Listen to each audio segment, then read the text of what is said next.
officers and enlisted, immigrants and native-born, different races, different faiths, but all Americans, all served with honor when America and the world needed them most.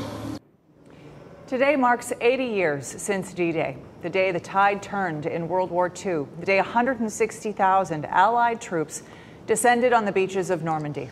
It's known as the longest day, the day American and Allied soldiers fought for freedom during World War II. Veterans from all over the world gathered in France today to commemorate the 80th anniversary of D-Day. Here in North Carolina, we have many connections to D-Day and World War II. In 1941, troops trained for D-Day on North Carolina beaches and were stationed at Camp Lejeune. Many of the troops seen on video descending into the landing craft while storming the beaches in Normandy perfected their maneuvers in North Carolina. Ray Lambert was a highly decorated World War II veteran who lived in Moore County. He was an Army medic on D-Day, one of the many in the first wave of the assault, known as the torchbearers of the invasion. He earned 3 Purple Hearts. Lambert died in 2021 at 100 years old. The fighting was far from over. Even when D-Day ended, the 30th Infantry Division held off a heavy German counterattack after the invasion.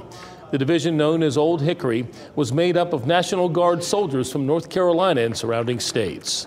We want you to hear from these veterans. Some spoke today.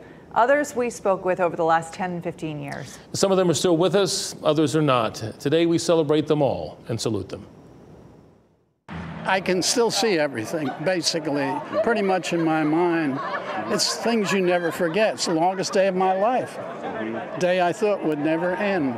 Well, that's the day I'm scared. I didn't know what I was thinking, but it was dangerous. But there were so many tracers and things and planes burning on the ground and what have you, I couldn't follow the machine. So I asked God to let me live till daylight. You know that a certain percentage of people are going to get killed on invasions. You just hope you're not one of them.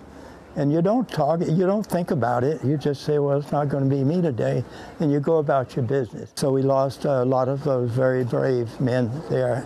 That's what I was thinking of here today. One of the things when I went back was going up on the top of the cliff and going up to the cemetery.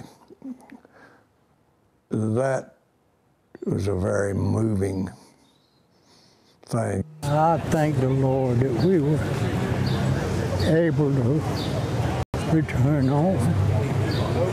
Your heroes is the one that was left over there, didn't make it. That's the one I consider heroes. I'm not a hero. People keep calling me hero. I changed that word. I took the O off of a hero.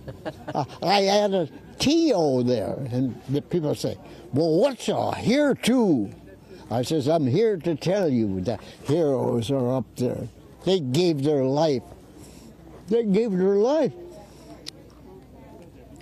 so that I could make it.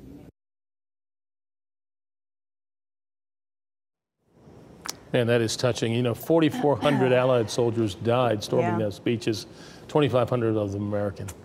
People always celebrate anniversaries in 10, 15, 5-year increments, but when it comes to D-Day and World War II, every anniversary is so special. Yeah, the average age of the veterans gathered in France today, 100. Who knows how many of them will be with us for the 81st and 82nd anniversaries. Yeah, and there will come a day when the last World War II veteran and the last Holocaust survivor is gone. We will always honor and cherish them. I got to tell you, you know, one of the only regrets in my life, Gerald, is not asking my grandfather, who was a navigator in the Royal Air Force, more about his time in the war. He didn't really volunteer information about that. So about 9 years ago, I got to go out to Normandy, and that was my way of trying to make up for that and honor that. Normandy is just one of the most powerful places I'll ever visit. Absolutely, and every American should always remember that. Yeah.